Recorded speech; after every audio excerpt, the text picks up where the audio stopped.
In this morning's Women's Doctor, according to a new study, women with endometriosis are 4 times more likely to develop ovarian cancer. We're going to be talking with our doctor in just a moment. But first, endometriosis is a condition where tissue similar to the lining of the uterus grows outside of the uterus. It can cause pain during sex and pain before, during, and after a woman's period, but it can also lead to ovarian cancer. And Dr. Ann Peters is joining us now with some more information. Do we know some of the causes of endometriosis? No, actually, unfortunately, nobody knows 100%. There are all kinds of theories, whether it has something to do with how your body develops in the uterus, or if it's an environmental factor, or just a combination of all those things. So how are we finding out that it's possibly linked to ovarian cancer?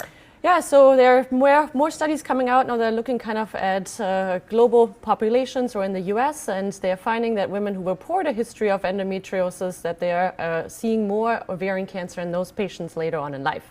All right, so what is the treatment for endometriosis? Yeah, there are different treatment options, and some of them actually can also reduce the chances of ovarian cancer. So different types of hormonal medications can be utilized when women are at developing symptoms of endometriosis to help with the symptoms of endometriosis, which are mostly painful periods.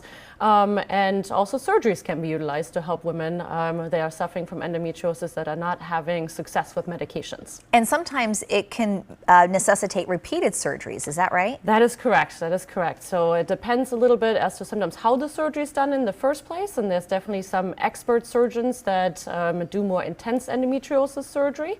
And unfortunately, sometimes some people have recurrences of endometriosis and do need repeat surgeries, sometimes just to remove the endometriosis, sometimes to remove the uterus as well if it's impacted by endometriosis. Of course, and obviously endometriosis can have impact fertility issues as well. Correct, yes. Unfortunately, especially in severe cases of endometriosis where women can have certain kind of endometriosis cysts on the ovaries, that can also lead to scar tissue of the fallopian tubes, and definitely is a big component as to why women sometimes have trouble getting pregnant. All right, doctor, thanks so much for coming in. Really appreciate it. It's my pleasure.